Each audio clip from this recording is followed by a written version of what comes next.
बकवास। अरे समझ भाई साहब नहीं। सुनो, आप करना जरा ये फोटो देखिए। आप लोग इस औरत को पहचानते हैं? भाई साहब आप किसी और से जाके पूछ लीजिए ना, आप देख नहीं रहे हम लोग बातचीत कर रहे हैं। अरे भाई साहब 1 मिनट फोटो देख लोगे तो क्या जाएगा आपका? क्यों भाई, जबरदस्ती है बताना। आप जबरदस्ती समझो या फिर मजबूरी, जरा ये फोटो देख के पहचानिए। हम लोग सीआईडी से। जी हाँ, सीआईडी से। अब देखिए और बताइए। ये औरत, ये तो वही है ना सर। इसकी वजह से मेरे को बहुत मार पड़ी है सर। मैं इसके बारे में आपको कुछ भी नहीं बता सकता। मैं तो जा रहा हूँ भाई, मैं जा रहा हूँ। अरे सुनो भाई साहब। अरे नहीं भाई, अरे रुको। अरे नहीं। गायत्री को आप लोग ढूंढ रहे हैं। मगर इसमें हंसने वाली कौन सी बात है? अरे मैडम, गायत्री के बारे में हर आदमी कुछ न कुछ नई बात बताएगा आपको। मतलब? अरे साहब उसको समझना बहुत मुश्किल था। गुंडे उसकी देखभाल करते थे। और तो और साहब उसको कोई आंख उठाकर नहीं देख सकता था, ना ही उससे बात कर सकता था। वो रहती कहाँ थी? अभी तो कोई उसके घर में नहीं रहता। पिछले 6 साल से खाली पड़ा है। पता नहीं वो लोग कहाँ चले गए। कोई नहीं, हम देख लेंगे। ये बताओ कि उसका घर कहाँ है? वो रहा गायत्री का घर।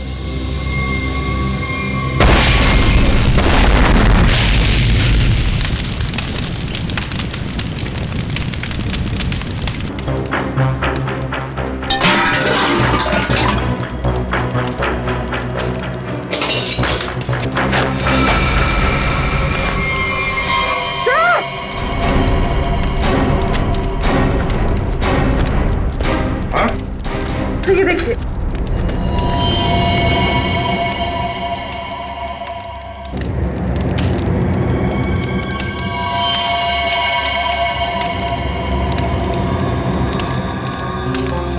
काम करो, ये जितनी भी हड्डियां सब उठा लो और लाश की खोपड़ी भी ढूंढो। यहीं कहीं होनी चाहिए आसपास।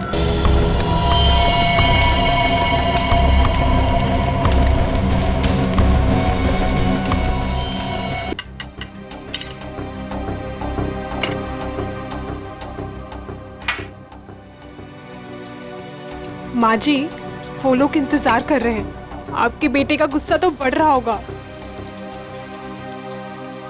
तेजल, अरे और कितना टाइम लगाओगी तुम? कोई काम ठीक से नहीं होता है तुमसे। देखिए ना माँ जी, मेरे तो हाथ पांव फूल रहे हैं। तुम घबराओ मत, मैं हूं ना। तेजल, जैन तुम 2 मिनट नहीं रुक सकते? पकड़ा है ना खाना? इसे लेकर जाओ तुम। ठीक है। मैं सब्जी लेकर आती हूँ। ला जाओ।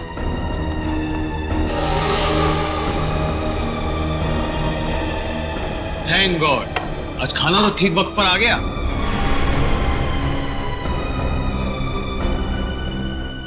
सेजल, तुम ना किसी काम की नहीं। पापा और मैं कब से भूखे बैठे, खाना तक ठीक से नहीं बनता। जैन, क्या हमेशा उससे डांटते रहते हो? सीख जाएगी धीरे धीरे।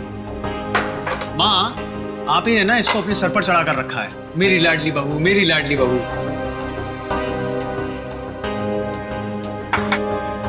घबराओ मत, मैं हूं ना।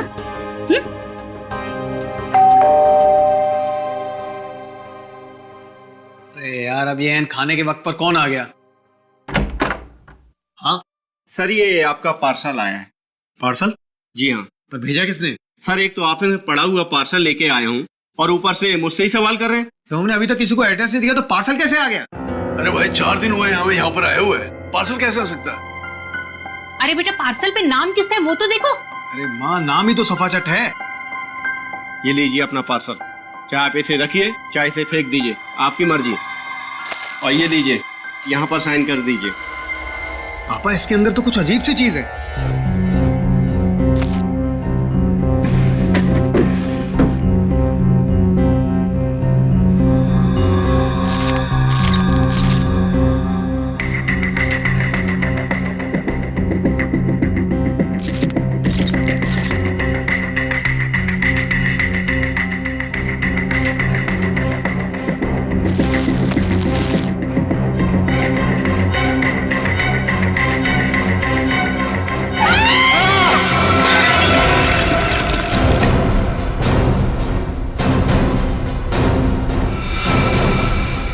किसने भेजा है हमारे घर ऐसा?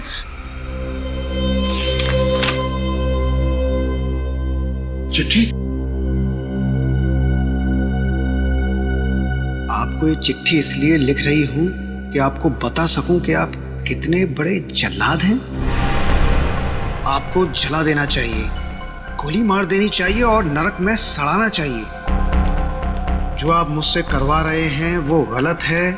मैंने कर जरूर दिया है और आपको इस चिट्ठी के साथ भेज रही हूं।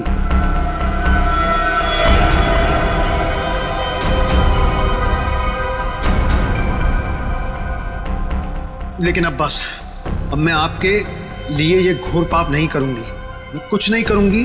अब उसे मारना है या नहीं आप देखो। मैं अपने गांव बरोलपुर वापस जा रही हूं और आपको कभी नहीं मिलूंगी। आप बहुत ही घटिया आदमी हो और मैं अब नहीं डरती आपसे, आपकी गायत्री।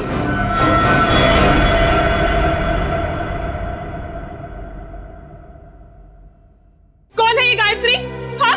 देखो सेजल, मेरे ऊपर ये कोई गलत इल्जाम है। मैं नहीं जानता ये गायत्री कौन है। मेरे होते हुए कौन तुम्हारी गायत्री? और ये तोहफा दिया है तुम्हारी गायत्री ने तुम्हें? हाँ?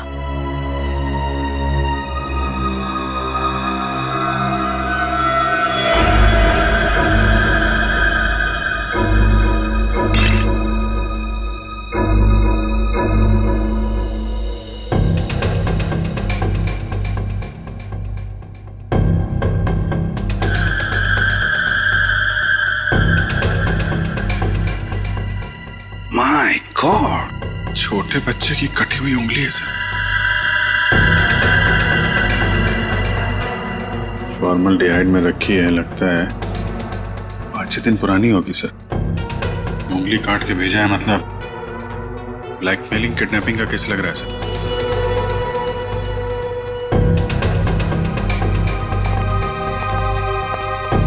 क्या आपके घर में, आपके परिवार में कोई छोटा बच्चा है?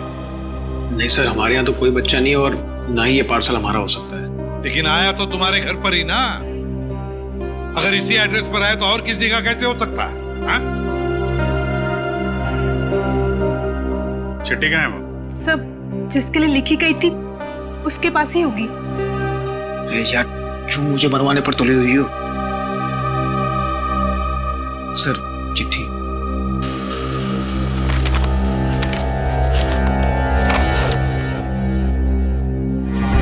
आपको चिट्ठी इसलिए लिख रहे हैं कि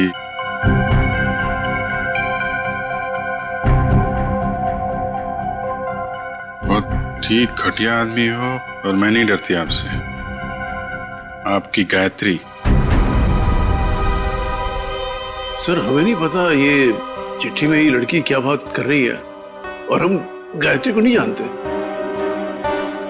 सर, जिसे ये पार्सल मिलने वाला था उसका नाम तो लिखा था, मगर अब इसे पढ़ पाना बड़ा मुश्किल है। अच्छा, हाँ ठीक है, पता तो लगा ही लेंगे। लेकिन इस गायत्री ने एक छोटे बच्चे की उंगली काट कर यहां भेजी है आपके पास, और तुम लोग कह रहे हो कि तुम्हें कुछ पता नहीं ये गायत्री कौन है। तो क्या उसके सपने में आया या आप लोगों का एड्रेस? मैं आपसे कह रही थी ना, ये घर मत खरीदो मत खरीदो, देखा भी क्या हुआ। तो क्या आप लोगों ने ये घर खरीदा है? कब खरीदा? सर, हम तो 4 दिन पहले ही यहाँ पर शिफ्ट हुए हैं। सर, कहीं ये पार्सल पहले वाले के लिए तो नहीं? कौन रहता था यहाँ पे? मेरा नाम धनराज है। 30 लाख तो क्या, तुम्हारे इस निकम्मे बेकार पति को मैं 30 फूटी कौड़ियां भी दे दूं। अब पापा क्या क्या बोले जा रहे हो? आप सोच भी रहे हो? सोहन इस घर के दामाद है, मेरे पति है। जैसे कि हीरा ढूंढ के लाई। एक तो मेरी मर्जी के बगैर शादी की, ऊपर से ये घर जवाई लाके बिठा दिया यहाँ पर। बस पापा, अब आप शांत हो जाइए, मत लेके इनके मुंह। वैसे भी आपका ब्लड प्रेशर बढ़ा हुआ है। और मोनिका, तुम दोनों भी जाओ यहां से। अब क्या हम अंदर आ सकते हैं? जी, आप लोग?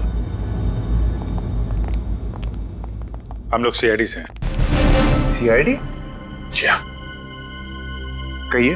आपका जो पुराना घर है जिसे आपने मिस्टर जयंत को भेजा है, वहां पे एक पार्सल आया है, उसके बारे में कुछ पूछताछ करनी है।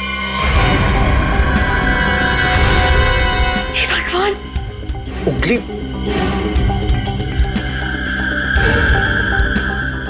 ये तो किसी बच्चे की उंगली है। जी हाँ, और इसके साथ साथ एक चिट्ठी भी है। किसी गायत्री ने लिखी है चिट्ठी।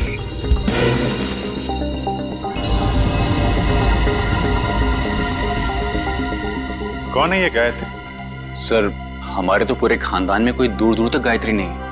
सर, हमारे परिवार में कोई बच्चा नहीं है जिसकी ये उंगली है। बिना जान पहचान के कोई यूं ही ऐसी चिट्ठी भेज देगा क्या? चल, कोई बात नहीं, हम पता लगा लेंगे कि गायत्री ने चिट्ठी लिखी किसको और ये बच्चा है कौन। यार कब तक इसका पहरा देते रहेंगे? जब तक बॉस पैसा देता रहेगा तब तक।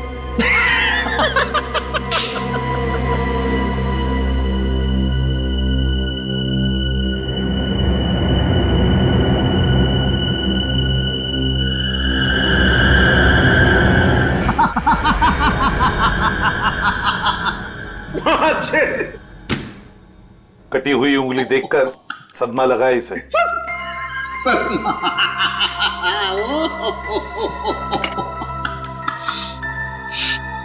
नहीं सर, इसमें कोई लाफिंग गैस नहीं है। Laughing gas? ये देख साउंड के, तुझे हमने सिर्फ इतना बताया कि गायत्री नाम की एक औरत ने एक बच्चे की उंगली काट दी, तो तुझे हंसी के फव्वारे फूट रहे हैं। यार सिर्फ इतना ही कहा है ना कि ये उंगली शायद 5-6 दिन पहले काटी गई है, क्योंकि सही सलामत है, सड़ना शुरू नहीं हुई है। उंगली तो ठीक है, लेकिन ये फॉर्मेल्डिहाइड का क्या? फॉर्मेल्डिहाइड का क्या? हाँ क्या? ये देखो, रिपोर्ट पढ़ो फॉर्मेल्डिहाइड की। क्या? फॉर्मेल्डिहाइड सॉल्यूशन 6 साल पुराना है? 6 साल? पंकज क्या हुआ? लगता है फॉर्मल्डिहाइड पी गया इसे। सर, इसने अभी अभी कटी हुई उंगली का फॉर्मल्डिहाइड सूंघा है। सालूम के साहब ने सूंघा, सालूम के साहब गए। पंकज ने सूंघा, पंकज आया। अब तुम भी सूंघ लो। नहीं सर, मेरी वाइफ ने कहा है हंसना मना है। सालूम के सर, हमें इतना बेवकूफ मत समझिए। ये फॉर्मल्डिहाइड भले 6 साल पुराना हो, मगर इसकी कटी हुई उंगली थोड़ी 6 साल पुरानी होगी। और नहीं तो क्या? और नहीं तो क्या? ऐसा नहीं हो सकता कि इस गायत्री के पास 5-6 साल पुराना फॉर्मेल्डिहाइड हो जिसमें उसने ये उंगली रख दी। क्यों? अब चुप क्यों हो गए? अरे यार वो क्या जब जब जब जब का है? फॉर्मेल्डिहाइड 6 साल पुराना तो उंगली भी 6 साल पुरानी हो गई। देखो बॉस, वो जो चिट्ठी गायत्री ने भेजी है ना, उस चिट्ठी पर जो स्याही है, मैं उस स्याही के अंदर घुसूंगा और पता चल जाएगा। आओ, ये लो, सालूम के साहब अब चींटी बन के दिखाएंगे। कैसे? कुछ पी जाएंगे और क्या, चींटी बन जाएंगे? ओ, अगर चींटी नहीं बनेंगे तो इनके अंदर घुसेंगे कैसे, है ना? देखो चल, ये है क्रोमेटोग्राफ। लाइट वहां से निकलेगी और इस जाली पर पड़ेगी। ये खास किस्म की जाली। यहां पर लाइट का एक स्पेक्ट्रम बनेगा। लाइट हो जाएगी सतरंगी और इस फिल्टर पर पड़ेगी। ये खास किस्म का फिल्टर है जहां से सिर्फ एक खास किस्म की लाइट की रेज ही इस चिट्ठी पर पड़ेगी जो गायत्री ने लिखी, और वो लाइट इस चिट्ठी पर जो स्याही है, उस स्याही के अंदर घुस जाएगी। उस लाइट की वजह से इस स्याही के छोटे छोटे कण अचानक गर्म होना शुरू हो जाएंगे और उन कणों की उछल कूद यहां पर दिखाई देगी। और ये इस कंप्यूटर के साथ जुड़ा हुआ है। दरअसल एक कंप्यूटर हमें पढ़ के बताएगा कि ये स्याही कितनी पुरानी है। सालूम, तेरा फिजिक्स का लेक्चर पूरा हुआ? हम कहानी शुरू करें? जरूर। ये देखो बॉस, ये लाइट उस जाली पर पड़ी और लाइट का स्पेक्ट्रम, और ये खास किस्म की लाइट घुसी इस चिट्ठी पर।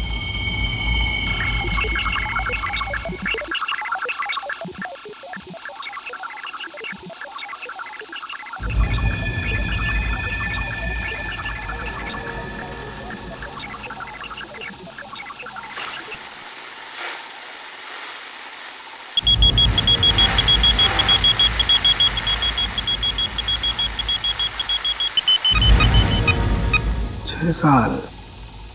बस गायत्री ने ये चिट्ठी 6 साल पहले भेजी। गायत्री ने चिट्ठी लिखी 6 साल पहले और चिट्ठी पहुंची अब 6 साल बाद। सर 6 साल पहले कटी हुई उंगली आज मिली? सर न जाने इन 6 सालों में इस बच्चे के साथ क्या क्या हुआ होगा। हाँ 12-13 साल का तो हुआ होगा बच्चा। सर इस गायत्री को हम ढूंढ निकालेंगे। गायत्री को भी और उस बच्चे को भी। बरुलपुर जाने का इंतजाम करो। हम घर तो दिखा दे रहे हैं आप लोगों को गायत्री का, लेकिन 9 साल हो गए जब वो इस बरुलपुर से गायब हुई है। गायत्री के माँ बाप किसी से उसके बारे में कोई बातचीत नहीं करते हैं। इतना तो बता सकते हैं कि अभी वो कहाँ है, किसके साथ है? मुश्किल है साहब, पति पत्नी दोनों पूरे गांव से कटे रहते हैं, किसी से कोई बातचीत नहीं। लेकिन ऐसा क्यों? पता नहीं, हम तो उनके दरवाजे पर जाएंगे नहीं, और हमको नहीं लगता है कि आप लोगों के लिए वो दरवाजा भी खोलेंगे। टेलीग्राम। टेलीग्राम? किसने भेजा टेलीग्राम? गायत्री ने भेजा टेलीग्राम। गायत्री? सरिता रुक, चुप।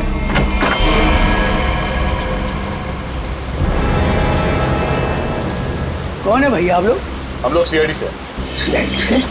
और आपकी बेटी गायत्री को ढूंढते ढूंढते मुंबई से यहाँ आए। मुंबई से? पर गायत्री तो मुंबई में ही है, वो आपको वहाँ नहीं मिली? उसके इस चिट्ठी के हिसाब से तो 6 साल पहले आपकी बेटी गायत्री को यहाँ बुरलपुर में 6 साल पहले आना चाहिए था। जब लेटर लिखा था तो आई क्यों नहीं अभी तक?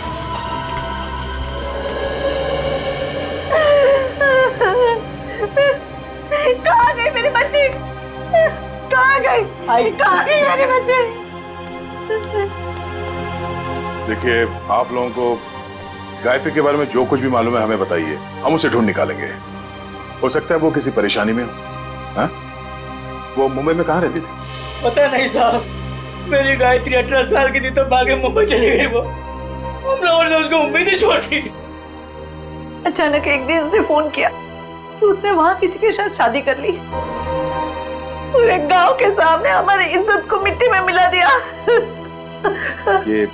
ये बात है कब की? करीब 7 साल पहले की। उसके बाद आप लोगों का उनसे कोई संपर्क नहीं हुआ? एक बार उसने फोन किया था, उसने बताया कि वो बहुत बड़ी मुसीबत में फंस गई है। पर साहब, हम यहाँ से क्या कर सकते हैं? कैसी मुश्किल? पता नहीं साहब, वो खुद फोन कर गई है, बोलती थी पापा मैंने आग के परेशानी मोल ले ली है। जिसके लिए उसने ये चिट्ठी लिखी थी उसी ने मुसीबत में डाल रखा होगा उसे। किस नंबर से फोन करती थी वो आप लोगों को? किसी दुकान से फोन आता था साहब, फिर अचानक फोन आना ही बंद हो गया मेरी बेटी का। तो आप लोगों ने पता करने की कोशिश नहीं की कि उसने फोन करना बंद क्यों किया? साहब, हमने कई बार वहाँ फोन किया और एक दिन दुकानदार ने बताया कि वो मैडम अब यहाँ पे नहीं आती, शायद वो मोहल्ला छोड़कर चली गई। तो आपने उसे ढूंढने की कोशिश नहीं की? नहीं मैडम। अच्छा, गायत्री के पति के बारे में कुछ पता है आपको?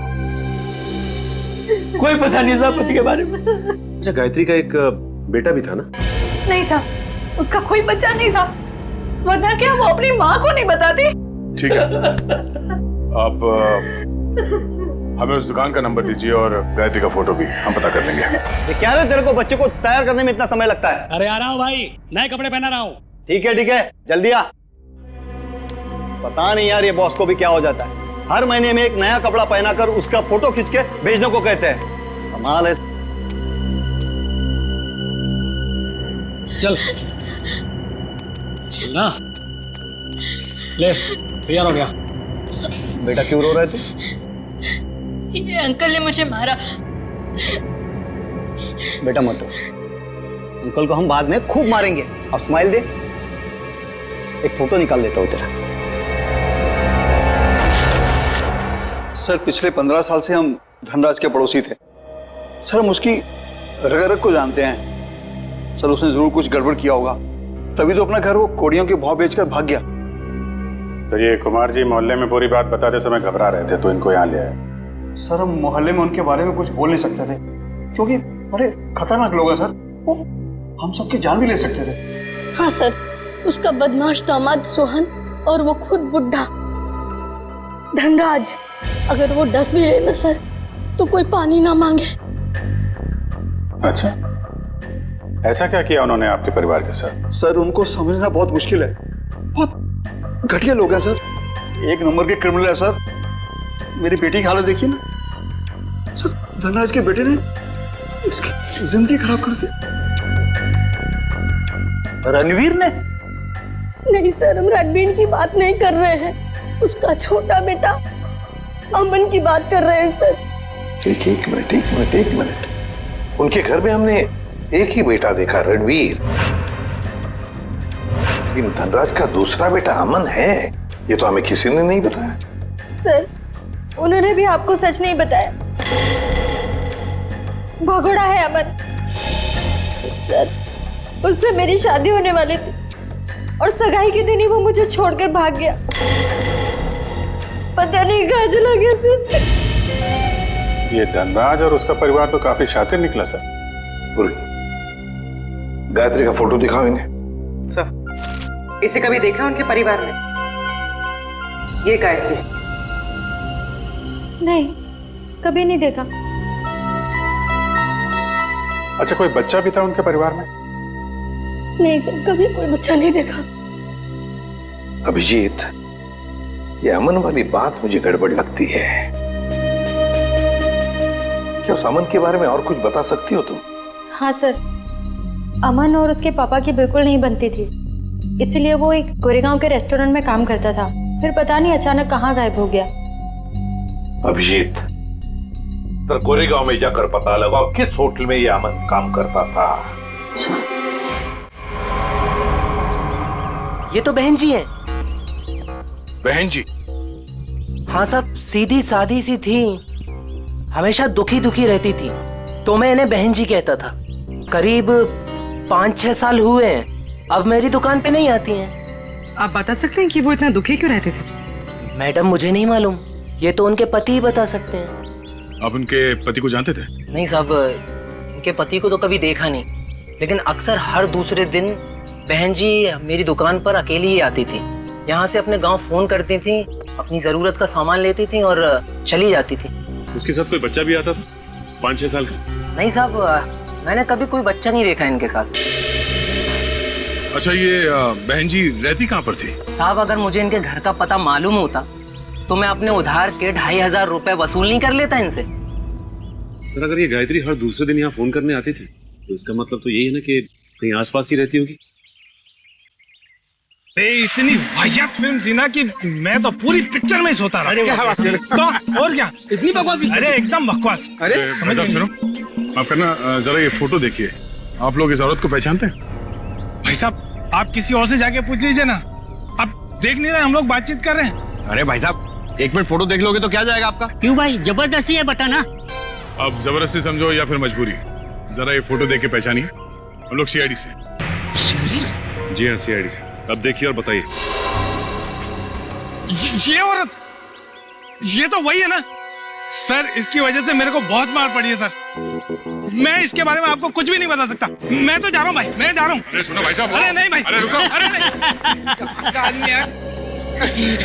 गायत्री को आप लोग ढूंढ रहे हैं। मगर इसमें हंसने वाली कौन सी बात है? अरे मैडम, गायत्री के बारे में हर आदमी कुछ ना कुछ नई बात बताएगा आपको। मतलब? अरे साहब, उसको समझना बहुत मुश्किल था, गुंडे उसकी देखभाल करते थे, और तो और साहब, उसको कोई आंख उठाकर नहीं देख सकता था, ना ही उससे बात कर सकता था। वो रहती कहाँ थी? अभी तो कोई उसके घर में नहीं रहता, पिछले 6 साल से खाली पड़ा है, पता नहीं वो लोग कहाँ चले गए। कोई नहीं, हम देख लेंगे। ये बताओ कि उसका घर कहाँ है? वो रहा गायत्री का घर।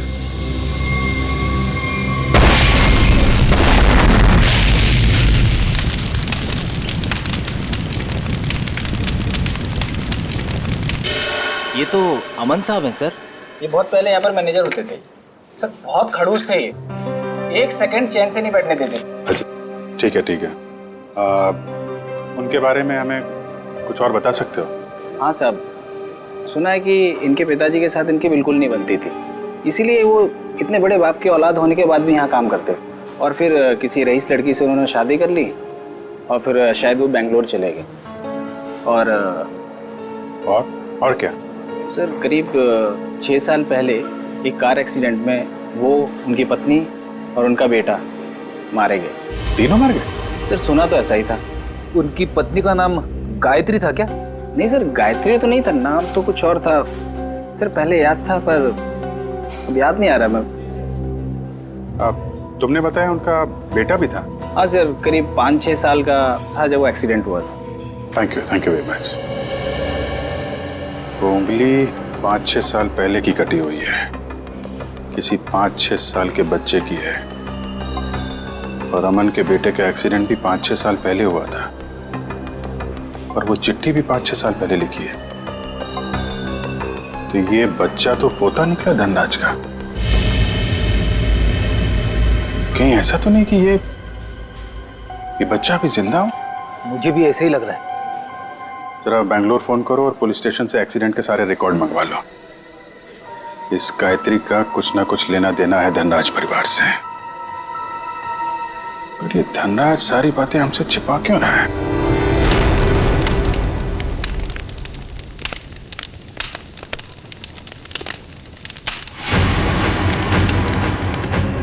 क्या टाइमिंग थे? हम लोग यहाँ गायत्री के घर पहुंचने ही वाले थे कि किसी ने यहाँ पे बॉम्ब ब्लास्ट कर दिया। सर ये ठंडे बस्ते में पड़ा हुआ मामला नहीं लगता है। लगता है बच्चा अभी भी जिंदा है और ये मुजरिम हम पे नजर रखे हुए था, इसीलिए उसे पता लग गया कि हम गायत्री के बारे में पूछताछ कर रहे हैं। हाँ, मगर ऐसी क्या चीज थी यहाँ जो मुजरिम चाहता था कि हमारे हाथ न लगे? ये घर सालों से बंद पड़ा है, गायत्री यहाँ पे रहती भी नहीं है, फिर ये धमाका करने की क्या जरूरत थी? जरा देखो आसपास, देखो कोई सुराग मिलता है।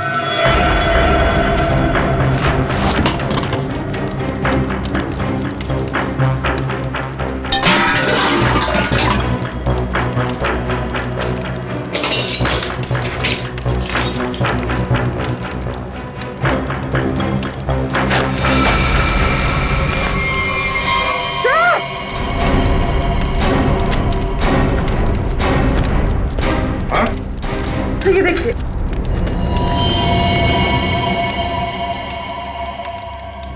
किसी की हड्डियां हैं, सीमेंट और ईंट के टुकड़े पे चिपकी हुई है।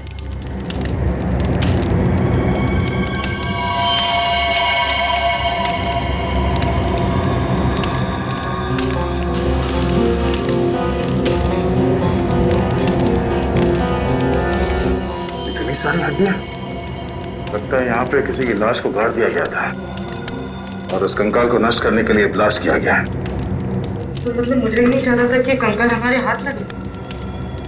एक काम करो, ये जितनी भी हड्डियां सब उठा लो और लाश की खोपड़ी भी ढूंढो, यहीं कहीं होनी चाहिए आसपास।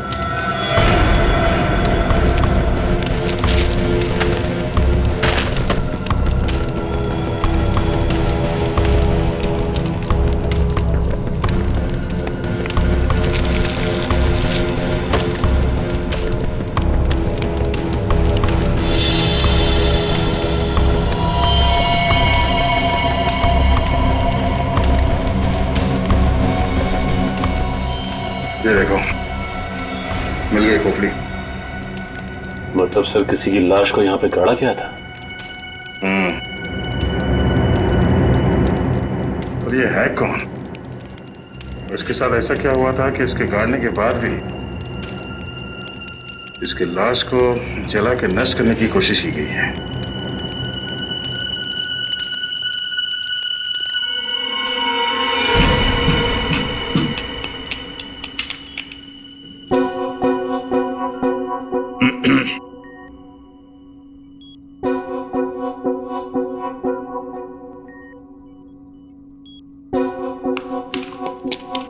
सालुंखे, तू एक ही हड्डी निकालते रहे ना, हम यहाँ खड़े खड़े भजन करते हैं। हाँ?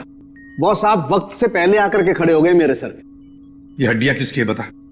ये हड्डियां एक लड़की की है। सर, गायत्री के घर में लड़की की हड्डियां? कहीं कहीं हड्डियां गायत्री की तो नहीं? पता नहीं गायत्री की हैं या नहीं है, ये तो तभी पता चलेगा जब हम इस खोपड़ी पर चेहरा बना लेंगे। हाँ, वैसे एक बात बताऊं, ये हड्डियां किसी 30 साल की उम्र की औरत की हड्डियां हैं, क्योंकि इन हड्डियों की डेंसिटी ज्यादा बदली नहीं है और औरतों में 30 साल के बाद ही बदलाव आता है। तो फिर डॉक्टर सालुंखे, क्या हम इस खोपड़ी पर चेहरा बनाना शुरू करें? क्यों नहीं?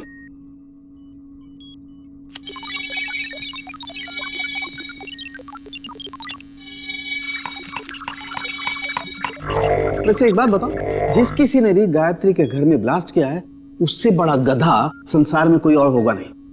वो क्यों? सिंपल सी बात है, अगर वो ब्लास्ट नहीं करता तो ये खोपड़ी बाहर नहीं आती, और अगर ये खोपड़ी बाहर नहीं आती बॉस, तो हम इस खोपड़ी पर चर्चा नहीं कर रहे होते।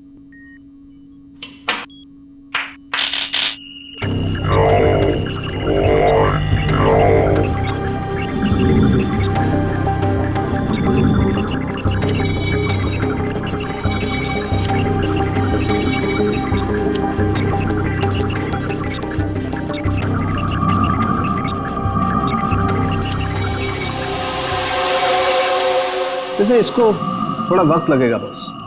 कंप्यूटर को हर काम सोच समझ के करना पड़ता है, कहीं चेहरा गलत ना बन जाए।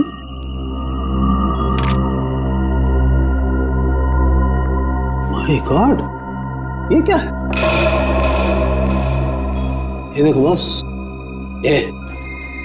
ये तो सोना है, गोल्ड।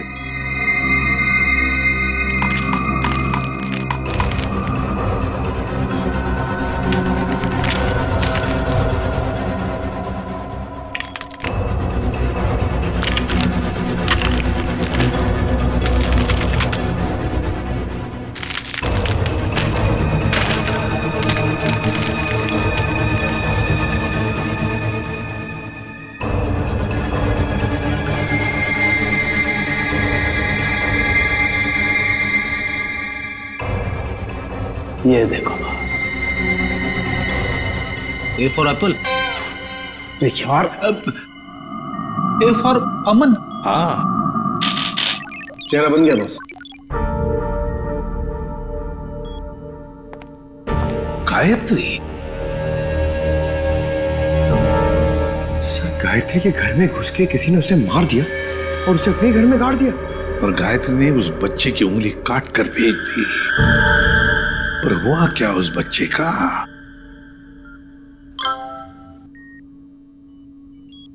सर, बैंगलोर पुलिस ने एक मेल भेजा है।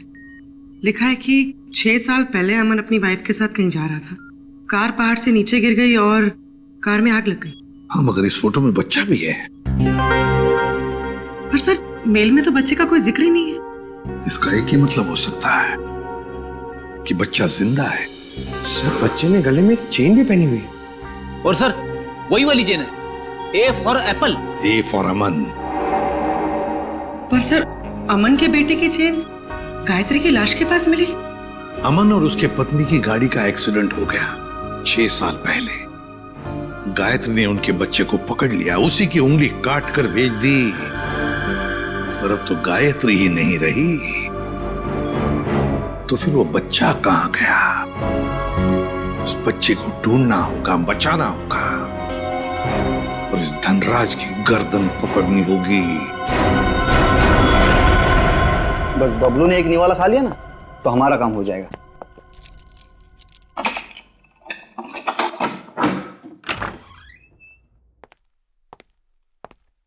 बबलू बेटा, ले बेटा खाना खा ले।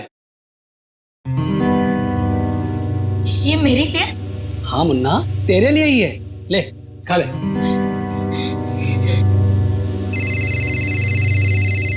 बॉस? हाँ बॉस। हाँ, बस निकल ही रहे। हाँ बॉस, आपका काम हो गया बॉस। चल निकल, चल। धनराज जी, क्या कह रहे थे आप लोग?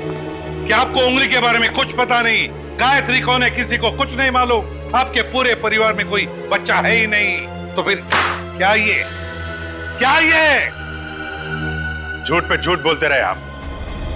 आपको मालूम था वो उंगली किस बच्चे की है। आप जानते थे गायत्री ने एड्रेस लिखने में कोई गलती नहीं की।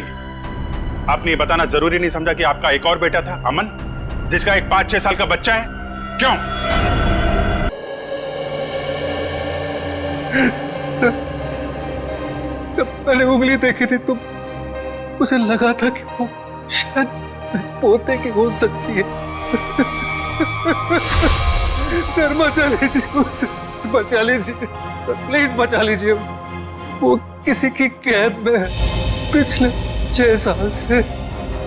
उसने कहा है कि जब तक मैं उसे पैसे देते रहूं तब तक वो उसे जिंदा रखेगा।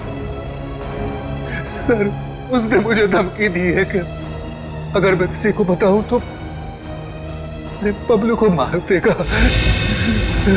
पापा, अमन का बेटा जिंदा है और आपने हमें भी नहीं बताया। मैं नाराज था अमन से। उसने भी मेरे मर्जी के खिलाफ शादी की थी, पर 5 साल के बाद उसका मुझे फोन आया और उसने माफी मांगी, तो मैं किसी को बिना बताए बेंगलोर चला गया। मेरे पोते बबलू को गले लगाया, उनको घर वापस आने को कहकर मैं वापस आ गया। मुझे क्या पता था कि वहां से आते आते उनका एक्सीडेंट हो जाएगा। लेकिन बबलू उस एक्सीडेंट में बच गया, है ना?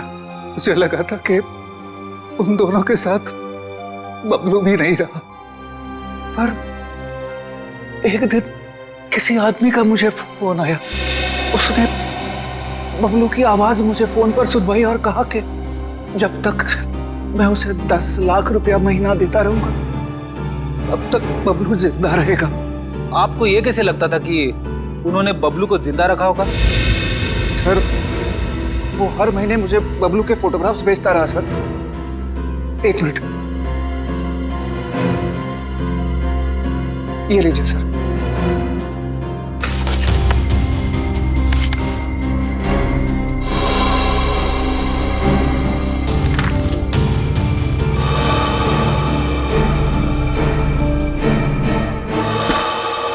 आपने उस किडनैपर का फोन नंबर तो नोट किया होगा ना? नहीं सर, वो हर बार अलग अलग नंबर से फोन करता रहा। अब तक एक भी बार नंबर रिपीट नहीं हुआ सर। धनराज जी, ये किडनैपर तुम्हारे साथ पैसे का खेल खेलता रहेगा, झूठी उम्मीद दिलाता ही रहेगा। लेकिन अब ज्यादा दिन उसका ये खेल हम नहीं चलने देंगे। नहीं चलेगा उसका ये खेल।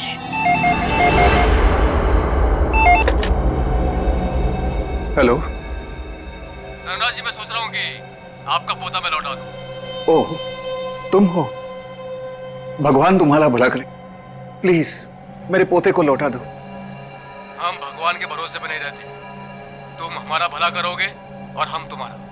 हाँ हाँ, मैं हमेशा की तरह पैसे लेके आऊंगा। बोलो कहाँ आना है? अभी आता हूँ।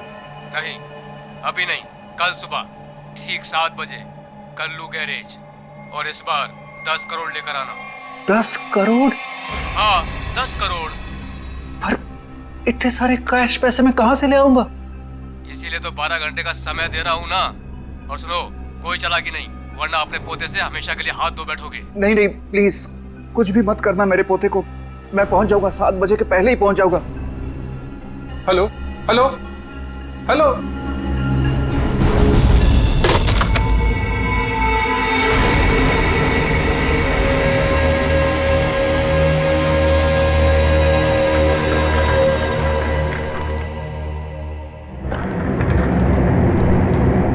कल्लू गैरेज ही तो बोला था, यहाँ तो कोई नहीं है। हेलो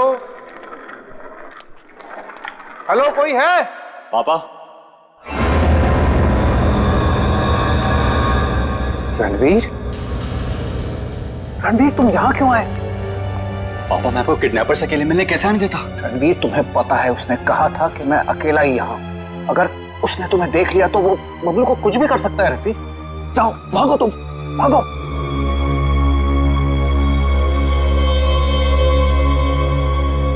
पापा, अगर मैं ही यहां से चला गया तो आपको आपके लाडले पोते से कौन मिलाने वाला है? क्या? तुम? हाँ, मैं ही आपके पोते को 6 साल से पाल रहा हूं। क्या कह रहे हो रणवीर? तुम ऐसे कैसे कर सकते हो? मैं तुम्हें... अरे पापा, आराम से, शांति, नहीं तो ब्लड प्रेशर हाई हो जाएगा। आपका पोता बिल्कुल ठीक ठाक है। ले आओ रे।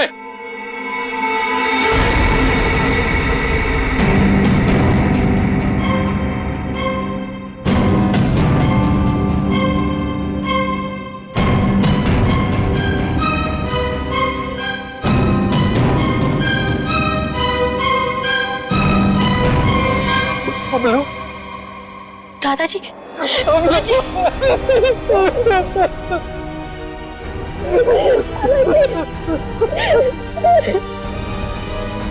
मैं आगे हूं, तुम्हें कोई कुछ नहीं करेगा। चलो घर चलते। अरे रुकिए पिताजी रुकिए, जाते जाते जरा इन कागजात पे साइन करते जाइए, देख लीजिए। और वो क्या है ना कि ये सब हो जाने के बाद आप और मैं एक साथ तो रह नहीं सकते, तो आपका घर और फैक्ट्री मेरे नाम कर जाइए और दफा हो जाइए। तो जैसे विश्वासघातकी को तो मैं एक फूटी कौड़ी भी नहीं दूंगा। दोगे पापा दोगे, जब आप बिना देखे अपने पोते के लिए करोड़ों रुपए दे सकते हो, तो देखने के बाद तो इतना दे ही दोगे। नहीं मिलेगी, एक फूटी कौड़ी भी नहीं मिलेगी। अच्छा देखते क्या कर रहे हैं, सोच लीजिए। दादाजी नहीं, मैं बुढ़े साइन कर, दोबारा मौका नहीं दूंगा।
सोने का अंडा देने वाली मुर्गी का पेट काटने चले थे तुम।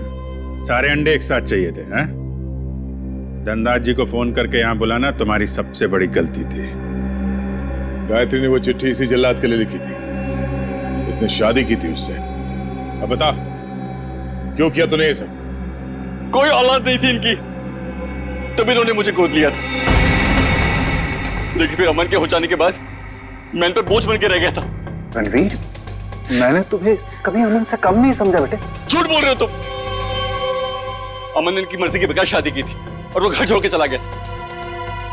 तो मुझे लगा शायद अब मुझे मेरा हक मिल जाएगा, लेकिन नहीं, सुलह करके आ गया उसके साथ। इसलिए तुमने अमन को एक्सीडेंट में मरवा दिया?